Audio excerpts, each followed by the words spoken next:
Vanegas, ex asambleísta y abogado en libre ejercicio, a quien le doy la bienvenida. Buenos días, buenas tardes, gusto de verlo. Qué gusto de verlo, doctor, y gracias por acompañarme en este programa ciudadano que trata todas las tendencias políticas y sociales. Por igual, bueno, antes de entrar en la materia de esta entrevista, que justamente es con base en una sentencia del señor que está acusado por femicidio, el señor Giovanni López, por el caso de Sharon, ¿no? Quiero preguntarle antes, ¿habría la posibilidad de tenerlo de candidato en el 2025 para la asamblea que viene? ¿Está dentro de sus planes? ¿Y qué pasó ahora? ¿Por qué no logró postularse? Claro, por el tema de Pachacuti, pero ¿cómo nos podría profundizar un poco más ese tema? Como usted bien señala, yo fui asambleísta nacional auspiciado por Pachacuti y cuando el Tribunal Electoral Nacional de Pachacuti convocó al proceso para elegir a los candidatos a la Asamblea Nacional, me inscribí y mi lista fue la única calificada. Lamentablemente, los problemas internos que existen en Pachacuti impidieron que el movimiento pueda inscribir candidatos a la presidencia, a la vicepresidencia de la Asamblea Nacional. Como usted comprenderá también, no es correcto y no se ve bien que un asambleísta que llegó por un movimiento busque permanecer Como en hay la muchos asamblea casos ahorita. buscando otro movimiento, ¿verdad? Me parece que eso no es correcto y eso pues evidentemente no lo iba a hacer yo. Eh, Considero además que esta asamblea va a estar conformada por muchos asambleístas que son parte de la Asamblea del Bizcocho y que originaron todo este problema, y por otros que son parte de la Asamblea de los Diezmos. Imagínense usted, si ya mi presencia en la asamblea anterior era como un lunar frente a tanta cosa, ahora vamos a tener asambleístas que estuvieron en los diezmos y asambleístas que estuvieron en el bizcocho. El Ecuador se merece más y mejor preparados para ser integrantes de la asamblea. ¿Qué va a pasar en el 2025? No lo sé. Yo he sido siempre un abogado en libre ejercicio. Las circunstancias me llevaron a la Asamblea Nacional. Creo que he cumplido con mi rol y he marcado una diferencia, pero luego no ando atrás de cargos públicos, ¿verdad? Y yo esperaré si es que algún movimiento o el mismo movimiento Pachacuti me vuelven a invitar, pero mientras tanto me dedicaré a lo que siempre he hecho, ejercer la profesión de abogado. Y lo que le gusta. Bien, a ver, ahora sí, entrando en materia, sobre el caso este de Giovanni López, que fue conmoción nacional, ¿no? Yo voy a compartir la pantalla porque en mi poder yo tengo la sentencia 393-17P23, ¿no? De la Corte Nacional Constitucional del Ecuador, ¿no? Y aquí justamente hay algo que me llama la atención. Dice, por tanto, corresponde a la Corte Constitucional reparar esta vulneración, para lo cual deberá dejar sin efecto el auto emitido el 14 de abril del 2016 por la Sala Especializada de la Corte Nacional en lo que respecta al recurso de casación de accionante. De la misma manera, se debe dejar sin efecto la sentencia emitida el 15 de diciembre del 2016 por la misma sala, dando que solo se pronunció respecto al cargo emitido a trámite y no respecto a los demás cargos esgrimidos en el recurso de casación. Doctor, le pregunto, a ver, según el órgano mayor rector, que es la Corte Constitucional del Ecuador, dejaría sin efecto la sentencia del 15 de diciembre del 2016 puesta por el femicidio contra la artista Sharon Hechicera por parte de lo señor Giovanni López, ¿no? ¿Cómo entendemos esto acá, por favor, para que nos aclare esto que mencionan en la sentencia? A ver, primero yo creo que usted me ha mostrado no el voto de mayoría, sino un voto contrario.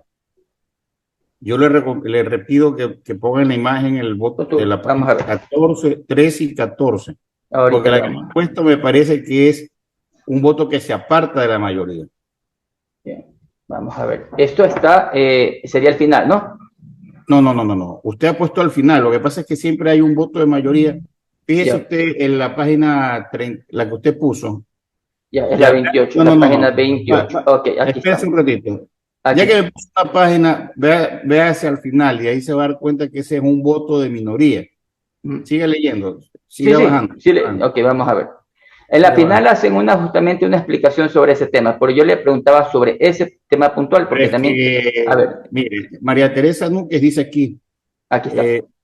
por las consideraciones expuestas y teniendo en cuenta además que el procesado obtuvo su condena en primera y ratificada en segunda y desechando esos errores por haberse mostrado ni observado errores, consideró que el proceso tuvo acceso a los recursos y material, teniendo en respuesta su tal, no se cumple con los supuestos y ni tampoco se ha vulnerado el derecho de recurrir el doble conforme. Por lo tanto, diciendo, ella no está con el voto de mayoría. Ese es el voto de Teresa Nu, que es un voto salvado. Entonces, ahora vaya usted a la página que le acabo de decir, 13 o 14, porque si vamos a hablar de este 13, 14, ¿verdad? Ok, vamos a verle para ver. Porque lo que tengo entendido y lo que averigüe de esto es que en la votación de la Corte hubieron 5 jueces que votaron a favor de la liberación de este señor. Pero vamos a revisarle con usted justamente de no es la liberación. Aquí está. No. Perdón, de eliminar justamente la sentencia del 15 de diciembre del 2016, según lo que justamente leí. A ver, estamos en la página 15. 13 y 14, más arriba. 13 y 14, ok. Vamos a ver la 13. Aquí estamos. Mira, aquí está el juez ponente, entonces un poquito más arriba. Ok. Aquí está la decisión, ¿verdad? Sí, aquí está la decisión. Aquí dice decisión. Claro.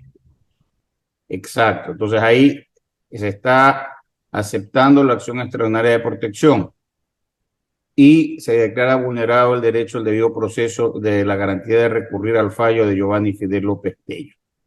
Ese es el voto. Ahí están las medidas. Ok. Ok, entonces, ¿qué es lo que están como medidas de reparación? ¿Qué están dejando sin efecto? El auto de admisión parcial del recurso de casación del 14 de abril del 2016. ¿Quién lo emite? La Sala Especializada de lo Penal, Penal Militar, Penal Policial y Tránsito de la Corte Nacional de Justicia. Y además deja sin efecto la sentencia emitida el 15 de diciembre del 2016 por la Sala Especializada de lo Penal, Penal Militar, Penal Policial y Tránsito de la Corte Nacional de Justicia. Y dispone, además, que la Sala Especializada de lo mismo, lo penal, previo al sorteo correspondiente y bajo una nueva conformación, convoque a una audiencia de fundamentación del recurso de casación del accionante y lo resuelva de conformidad a la Constitución de la República. Aquí hay 3 cosas que, bueno, primero... ¿Puedo dejar de compartir para ver la pantalla? A ver si, ya, ahí sí.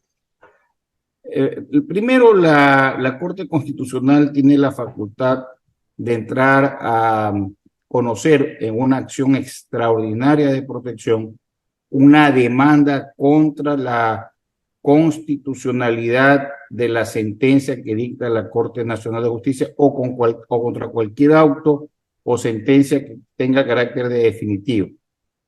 ¿Qué es lo que van a ver si en esa sentencia se han vulnerado los derechos constitucionales de una de las partes? Esto es una novedad en el Ecuador desde el año 2008, en que se implementó esta figura como una facultad que tiene la Corte Constitucional y que se viene aplicando hace mucho tiempo en otros países más desarrollados. Es decir, demandar a la sentencia, en otras palabras, demandar a los jueces que dictaron la sentencia. ¿Por qué ellos llegan a esta conclusión? Porque ellos consideran que cuando se fundamentó el recurso de casación, se vulneró los derechos de Giovanni López. Pero ¿qué es lo que en definitiva se está consiguiendo?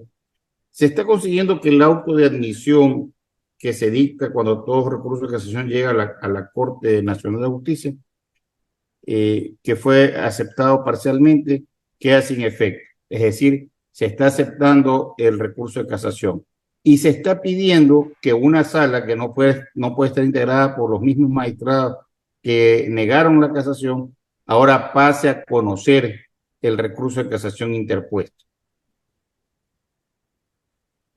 Porque la situación vuelve al estado del año 2016. Pero no es que ha quedado sin efecto las 2 sentencias dictadas en contra de Giovanni López. No. Eso no ha quedado sin efecto. Y eso justamente es lo que quiero también ya pasar al siguiente punto, porque justamente hay 2 sentencias, una estipulada con un artículo y la otra por femicidio, ¿no? Ya le vamos a revisar. Sin embargo, Giovanni López cuenta con prisión preventiva, ¿está con prisión preventiva al momento? ¿O ya porque según unas averiguaciones de lo que estoy haciendo, él estaría con prisión preventiva, y la prisión preventiva, según el artículo 541 del COIP, solamente es por un año, y el señor ya tiene más de 8 años y medio en la cárcel.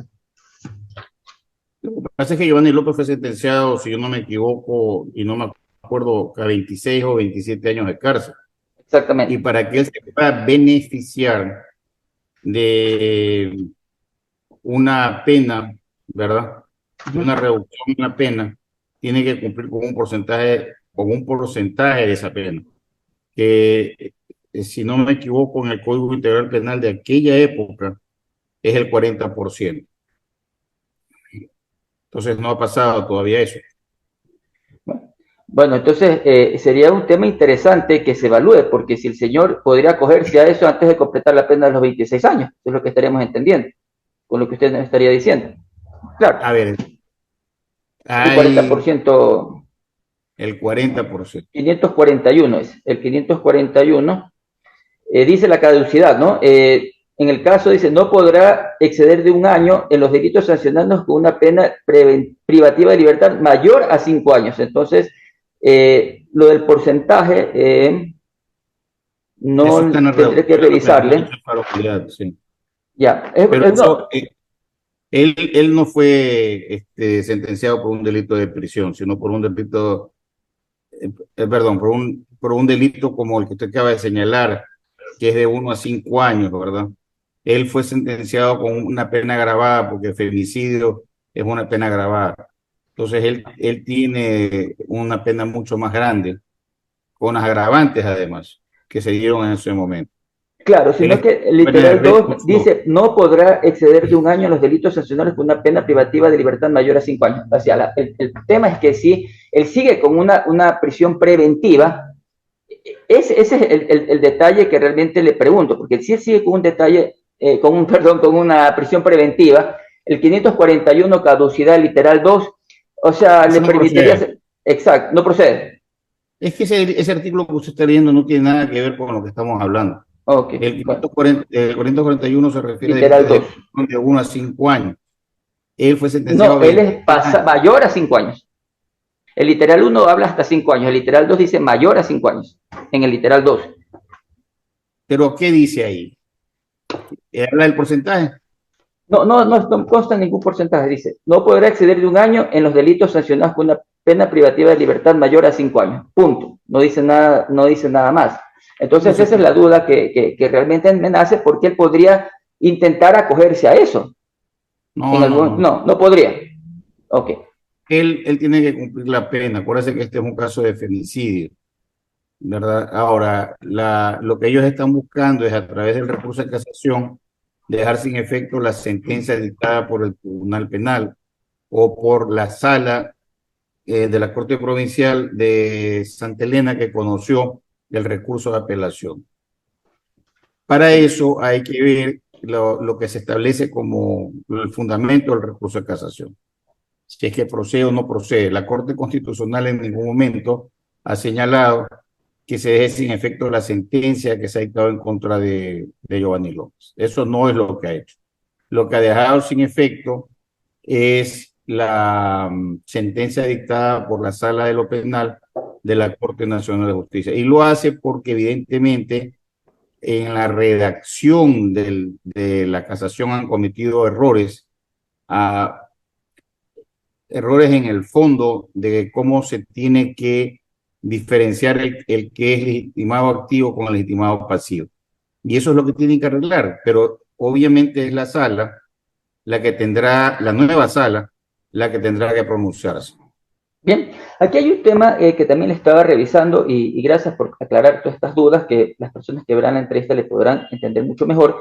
Ya es en el momento que a Giovanni López se lo juzga por el artículo 141 femicidio, el 142 literales 2, 3 y 4, según lo que estuve revisando, ¿no? Aquí hay un dato que quiero entenderle, ¿no? El femicidio dice que se da cuando se mata o se asesina a una mujer, se ejerce violencia por una mujer cuando es por su condición de ser mujer, ¿no? El 142 habla justamente de ciertos puntos cuando hay una violencia, cuando viven juntos, una serie de cosas. Esto lo digo para que también las personas que están viendo el programa lo puedan también comprender de mejor manera, ¿no? Pero cuando se da el tema, se da y lo que él manifiesta es que habría sido un accidente, que ella, Sharon, sale del carro y es atropellada, ¿no? Y aquí hay otro dato importante que también quiero preguntarle. En una publicación del diario El Telégrafo, el doctor Mario Blum, ¿no?, dice que recibió una llamada telefónica. Esta llamada, ¿en qué momento se dio? Porque la misma publicación del diario El Telégrafo, que se la voy a hacer llegar, dice que se habrían escuchado el golpe del cierre de la puerta y también el momento del impacto del carro. Por eso la pregunta es, ¿en qué momento recibió la llamada el doctor Blum? Si fue en el momento que estaba huyendo, ¿cómo fue según el momento de lo que usted recuerda de este caso? Lo recuerdo muy bien porque yo estuve en la audiencia de juzgamiento. Mire, si no fuera porque en la actualidad existen mecanismos técnicos que permiten ubicar a las personas en los lugares exactos gracias al uso del GPS, a lo mejor este crimen de femicidio no se hubiese podido descubrir. Pero durante el desarrollo del juicio se actuaron varias pruebas. Una de ellas tiene que ver con el GPS del auto. Entonces, el auto en el que se trasladaba Sharon, él iba conducido en ese momento por Giovanni López y Sharon iba en el lado del acompañante. En los últimos 200 metros próximos al lugar donde se produjo el femicidio, el auto en 15 minutos rodó 200 metros. ¿Cómo se puede determinar eso? Porque el GPS hace una ubicación georreferencial y ve cómo el carro va rodando despacito y retrocediendo. Pero esos 200 metros se demoró 15 minutos el carro en avanzar, retroceder, avanzar, hasta que finalmente el carro se estacionó prendido. Nunca se apagó el carro. Aparentemente, en ese momento, el señor Giovanni López estaba en una discusión con Sharon. Y en el cuerpo de Sharon existe una marca que va de arriba hacia abajo, que es producto de la presión que se hace con el cinturón de seguridad. Y después de eso, el señor Giovanni López, que tenía la discusión, se baja del carro y se da la vuelta hasta la puerta de Sharon. Ella no le quería abrir y él, de la rabia, golpea la puerta con un zapato. Queda la marca impregnada del zapato. Ese día estaba lloviendo, ¿eh? Luego abre la puerta, Sharon sale y los dos se ubican en el lado posterior derecho y comienza la discusión entre los dos. Ahí es cuando Sharon hace 3 llamadas al doctor Blum. Entre esas llamadas ella logra advertir que tiene temor, que cuiden por su hijo porque hay una discusión entre ella y Giovanni López. Giovanni López. La ubicación georreferencial de los celulares además ubica pues a los dos a un lado del carro y luego ellos se ponen delante del vehículo. Se van ubicando, eso es técnico. Y en ese momento, en la última llamada, el señor López la empuja con tanta fuerza a ella que su cabeza se golpea con el pavimento de la carretera y se produce una muerte cráneoencefálica. Cuando el cuerpo estaba ya en la calle, Giovanni López se vuelve a subir al vehículo y trata de huir dando una vuelta en U. A esa hora de la noche viene una camioneta que ve salir el carro de Giovanni López que está metiéndose en contravía, ¿verdad? Y para evitar la colisión arrastra el cuerpo de Sharon. Estaba en el piso ya. No la atropella, lo arrastra. Ya le voy a explicar por qué. Entonces el carro de Giovanni López queda encunetado frente al lugar el arrastre que sufrió Sharon. ¿Por qué se produce un arrastre? Porque cuando tú tienes una camioneta o un carro y el carro viene y te atropella, el contacto del cuerpo hace que el cuerpo del golpe venga hacia el vidrio y vuelva a volar. No sé si me entiendo. Hágase ver que el carro viene así, te atropella. Entonces el cuerpo humano no es que sale volando, sino que coge y pega en el vidrio y va. Y eso de ahí no se logra ver en la autopsia. Se logra ver en las pruebas técnicas que el cuerpo fue arrastrado, no atropellado. Producto del arrastre, la pierna izquierda, me parece, de Sharon se desprende y entonces ella se desangra. Pero la causa primaria de la muerte de Sharon es el golpe cráneoencefálico y así lo determina la autopsia. Cuando nosotros actuamos esa prueba, se determinó que ella, cuando ya la arrastraron, prácticamente estaba muerta. Era una muerte vegetal que iba a producir una muerte total. ¿Por qué? Porque ella recibió un golpe del que no iba a poder salir. Esa era la fractura cráneoencefálica. Entonces, no es que ella muere atropellada en un accidente de tránsito, eso no es verdad. Tanto es cierto lo que le digo que el señor Giovanni López, al verse descubierto, lejos de ayudarla a ella, trata de huir y se queda incunetado. Y entonces los guardias que estaban frente a la casa donde ocurrió el accidente cruzan y él se baja del carro después, se acerca a el cuerpo de Sharon y dice que llamen a una ambulancia porque se trata de una cantante famosa. Nunca se identifica como pareja de Sharon, ni cuando aparecieron los guardias ni cuando llegaron los señores de la Cruz Roja. Luego, cuando él es detenido y lo ponen en libertad, él se va. Pero la fiscalía pide enseguida que se haga un allanamiento, ¿verdad? Y en el allanamiento logran identificar los zapatos y comparan el zapato que él usaba con el zapato que está en la huella de la puerta. Y es el mismo zapato. Es decir, que él golpeó el zapato. Para su mala suerte, esa huella no desapareció, quedó grabada en la puerta. Eso es lo que pasó y por eso es que se logra determinar que la causa de la muerte es por el empujón que le da a ella en la puerta, o sea, que cae en la carretera. Contra la acera, pues, contra el cemento. Claro, le da. O sea, ¿cuántas personas fallecen a veces en el baño de su casa porque se caen y se golpean el cráneo? Son las muertes cráneoencefálicas, ¿verdad? Ahora, ¿por qué femicidio?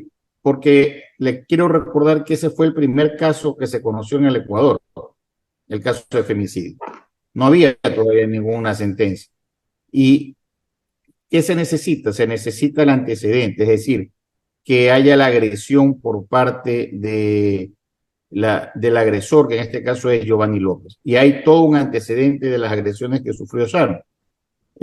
Boletas de auxilio, declaraciones, todo lo que demostraba que ella estaba siendo sujeta permanentemente a un maltrato por parte de este señor.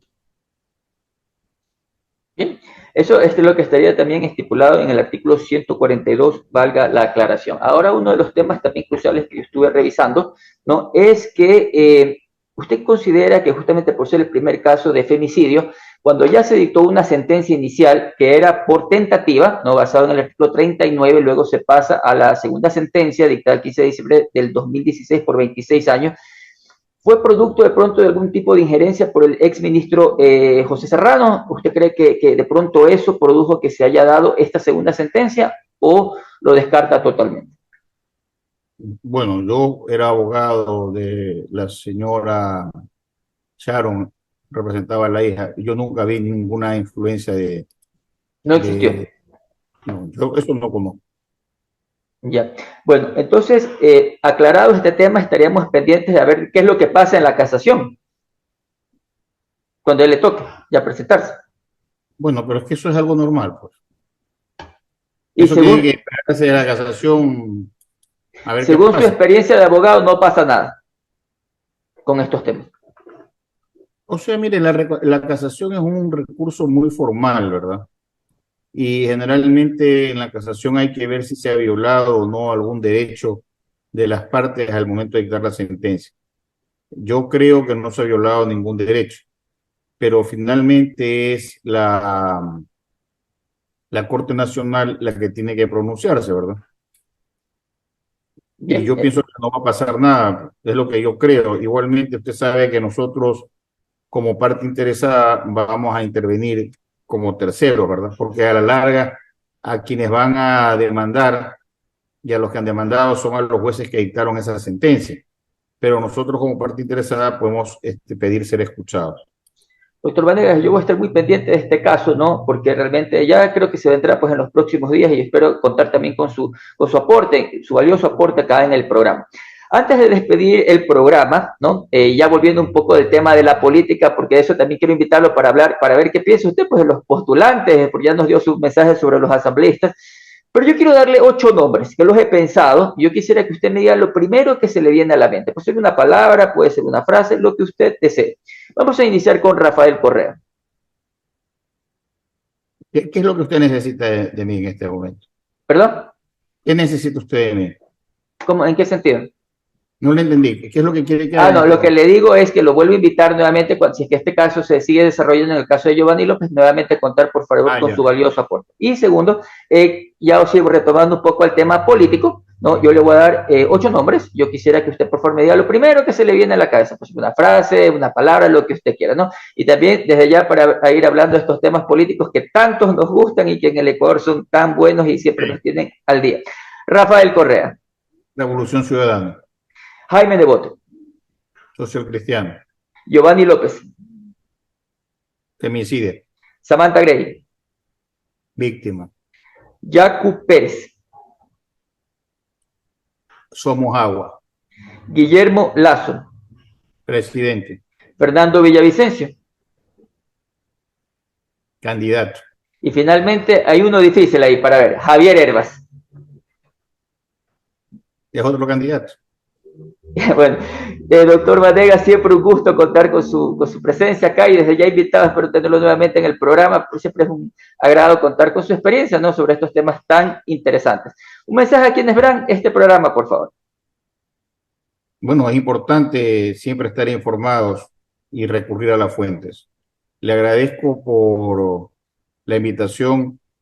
Usted sabe que fui patrocinador de Sharon en ese juicio tan importante para el país, que marcó un hito en la justicia y que es una, un avance en la lucha contra los derechos de la mujer. Todos vamos a estar muy atentos a lo que haga la Corte Nacional de Justicia en este recurso de casación. Así debe ser. Y ustedes, queridos ciudadanos, como siempre lo digo, sean ustedes los que saquen sus propias conclusiones. Nos vemos en un próximo programa. Muchas gracias. Gracias.